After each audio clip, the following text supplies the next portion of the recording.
our retention of clients has skyrocketed. Oh, sorry, retention of staff, A players, has skyrocketed. The staff themselves have taken the initiative on a number of projects. One of these, John, interesting enough, another SaaS company, they've taken an initiative within the industry for women in SaaS. And not only are they getting lots of people from outside the company coming to the functions and the trainings, but it's putting them as a great place to work. So when you go and do the work on this people and culture, I want you to think a bit broadly about what that looks like. What is it? Because in all industries now, getting the good people to stay is getting harder and harder. And culturally, I was fascinated. I was at the Canberra Sevens on the weekend rugby with my 11-year-old son. And three of the fathers on our Sevens team are instructors at the police academy at Goulburn.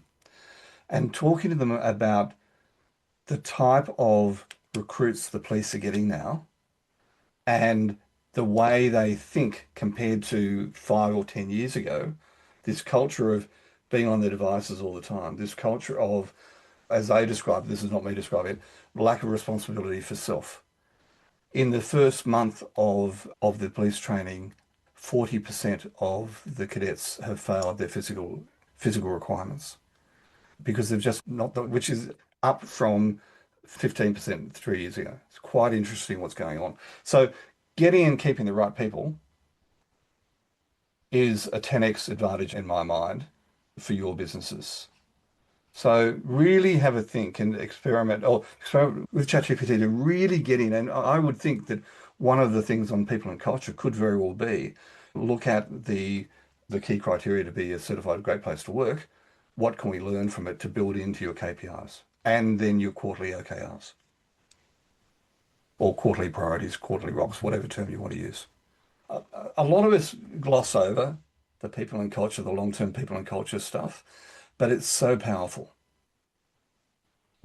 And it's powerful for, as I said, for sticking and powerful for getting new A players. The way I coach my clients, I work on the theory of R&D, rip off and duplicate, but I'll always tell you where I get it from. Okay. So if I'm thinking about eNPS and ripping off and duplicating, the way I would be looking at doing it. So eNPS generally can, so the key here is to work out what you're benchmarking against, in my view. So as an example, the the meat butchers in Coles's protein factory, God help us, I actually coached the leadership team there at one stage. 56,000 chickens they processed every day and the equivalent of meat. But the point I'm making here is the workforce, Western suburbs, very blue collar, generally, and please, I'm not trying to be racist, I'm just making a statement, generally islanders from the Pacific Islands, their satisfaction in their job compared to, say, an engineer, Peter, in your business would vary greatly, I would think. Finding the benchmarks for your eNPS levels is one of the first things I'd be doing. Now, remembering that your benchmarks don't necessarily have to come from your industry, and they don't necessarily have to come from Australia. So, I'll give you an example. We're doing a renovation here in my house. I'm very thankful we haven't had jackhammers going today, but from a consultant perspective, I've got architects, I've got engineers, I've got quantity surveyors, I've got arborists, I've had, you can imagine the number of professionals I have working here. Now, you may not be able to find a benchmark in your specific part of engineering, but I'll guarantee you'll find a benchmark somewhere else. An example showing my background, I'm a fellow of the Royal Institute of Chartered Surveyors out of the UK. RICS has benchmarks for things like eNPS that we can get access to. So the first thing is working out what your benchmark, what you're aiming for. And if I can in just a second, working out what the benchmark is, and then, and this is where ChatGPT and the language models are so good, or the GPTs are so good, then literally going through the process of what do I need, what should I be trying to twig, trying to adjust to increase the eNPS. If you try and do, go back to my comment about my place of work, try and do 68 at one time, all you're going to do is break the business. What we did with the 68 over 3 years, we broke them down into quarterly objectives over different quarters. And we haven't actually got to all 68. The top grading thing is a really interesting piece. It's one of the key platforms I use in my case. Some time ago, we did an analysis of a client, yeah, their recruitment, and using top grading interview style. And one of the things they have a system called threat of reference check. And what we found over a period of time and hires was that people who identified themselves as a 9 or a 10 in what they do, generally their ex-employer identified them as 6, 7, 8. And those that, these are professionals in a scientific business, those that rated themselves 7 and 8, their ex-employers tended to rate themselves as a 9 and 10. It was really interesting, the difference in perception of the ex-employer and the person being interviewed. That's a little bit off topic from the eNPS. What I would advocate, if there's something that is just pissing people off, oh, we're talking about eNPS, and Yeah. there's something that really is driving negative and driving people away, fix it. Yeah. Uh, at the end of the day, I always like the idea of low-hanging fruit. If you can do something really quickly that swings the dial, jump on it. But yeah, having projects there that essentially, if you look at the screen I've just brought up, it's the big things you can't fix in 3 months, generally. So you need a mixture of small things that move the dial and big projects that really fix things. But the KPI in here, I think a KPI for every leader in your business should be at least 80% of the leadership team are A players. So A players being high on the living the values of the business and high on productivity in the role. And it's really interesting when you get in and read some of this stuff, you find that generally the benchmark is a 5 and a 5. So to be an A player, you've got to be higher than a 5 on values and higher than a 5 on productivity. I think that's fundamentally wrong. I think when you start the process, that's okay. But every year that you move on and we get better as leaders, that box of A players should get smaller, if that makes sense, harder to achieve. So one of the KPIs or the KPIs that we look at, number one is when we start, is how many C players and how many BC players you have. C player is low productivity, low values. BC player is toxic person. This is a salesperson who will screw everybody over. High productivity but low values. They'll screw everybody over in the business. Those people, the Cs and the BCs, I advocate they should be out of the business. And that's one of the key priorities when we start coaching with a new client is we're moving them out of the business quickly. Obviously legally, but there's no place in the business for someone that toxic or someone who is a C player. And then we start focusing on the B and the A players. Over a period of time, everybody in your business should have the ability to become an A player. The B players are the ones who we hire, so they're high in values, but their productivity in their role is not there yet because it takes 90, 120 days to onboard and get them to that level. I've forgotten what the question was now, but I hope that helps. So that's one of the key strategies we work on is lifting the quality of the people in the business across the board. And because the thing is, not everybody is suited to your business. They are perhaps suited somewhere else. And they're the hard calls you as leaders have to make. So when a client starts with me, if I can, maybe I'll just give you the process. After here, and we're going to encourage you to book a half an hour strategy call with me.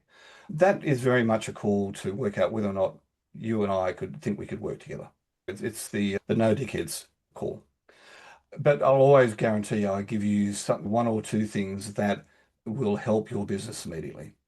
The next step on that is a 90-minute strategy call where we deep dive into your business and come up with something that really will help you. So as an example, a new client of mine, he made the decision to come to me. It's a bigger business, it turns out. He had a CFO, he didn't know what the CFO was doing. They have a $3.1 million tax bill, which has just caused total chaos. We gave him one tool to allow him to go to the owner and say, I need a $3 million loan to get us through the next 2 years. We gave him one tool, which in fact allowed him to repay the tax bill, repay the owner's loan in the space of 9 months. So in that second call, 90 minutes, we'll jump into something deep.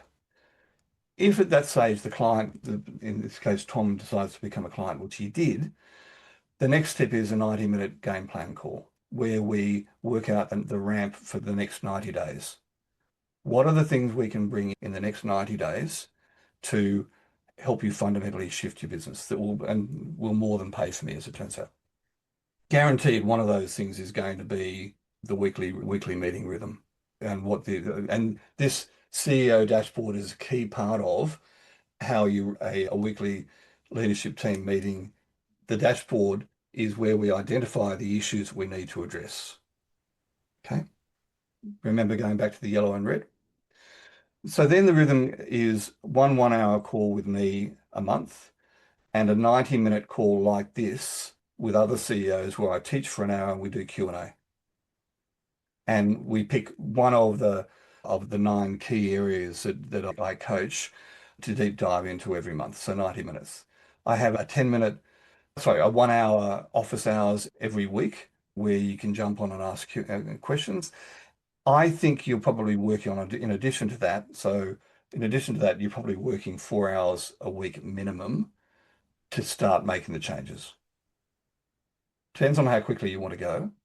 And it depends on a lot of it depends on the business itself, because one of the problems, and I'm going to talk generally about coaches now, one of the problems with coaches is you can be pushed too fast and you can break the business.